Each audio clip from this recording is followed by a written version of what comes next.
তো কিছুদিন আগেই ছিল আমার এক বন্ধুর এঙ্গেজমেন্ট পার্টি। তো তার জন্য আমি তাড়াতাড়ি রেডি হয়ে গেলাম, যদিও আমার রেডি হতে অনেকটাই লেট হয়ে গেছিলো।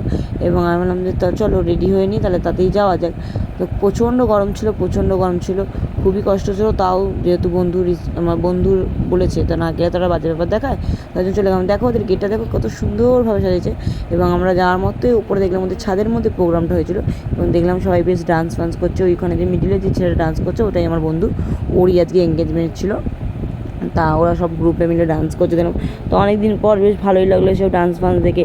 তো অনেক ভিড় ছিল, আমি যেতে পারিনি সামনের দিকে।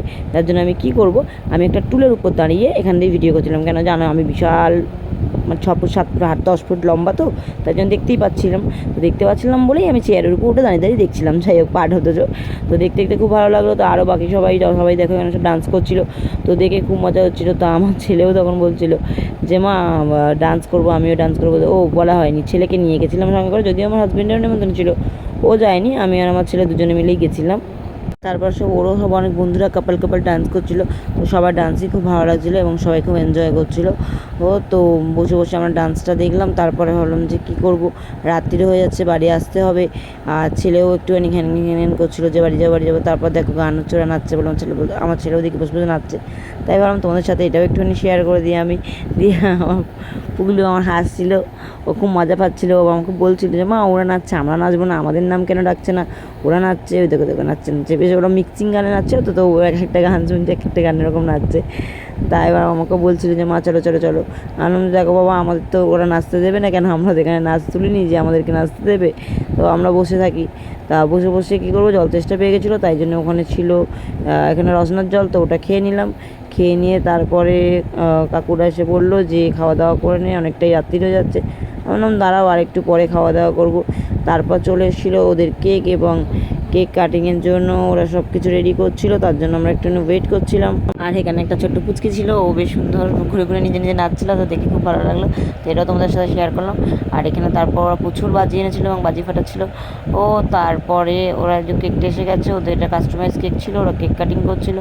ও দেন ওই যে পেছনে যে দাঁড়িয়ে আছে চশমা পরে, ওটা ছিল কাকু, মানে হলো আমার যে বন্ধু এই ছেলেটা, ওর বাবা। আর ওদিকে ছিল নীল শাড়ি পরে দিকে কাকিমা, আর পেছনে ছিল আমার বন্ধুর যে মানে বউ হবে তার সব ফ্যামিলিরা। প্রচুর বাজিও ফাটছিল এখানে, প্রচুর বিশাল বাজি ফাটছিল। আমার পুগলু তো খুব ভয় পাচ্ছিলো। তো ওদেরকে কাটিং হওয়ার পর আমরা বললাম যে না চলো, অনেকটা রাত্রি হয়ে গেছে, প্রায় 11টা বেজে গেছিলো। ছেলেকে নিয়ে গেছিলাম, ওকেও নিয়ে বাড়ি আসার একটা তাড়া ছিল, যে কারণে আমরা চলে গেছিলাম খাবারের ওখানে। তা আকাশে এত বাজি ফাটছিল দেখে আমার ছেলে বললো মা একটুখানি বাজিগুলো দেখে নিই, তারপর আম্মা যাবো।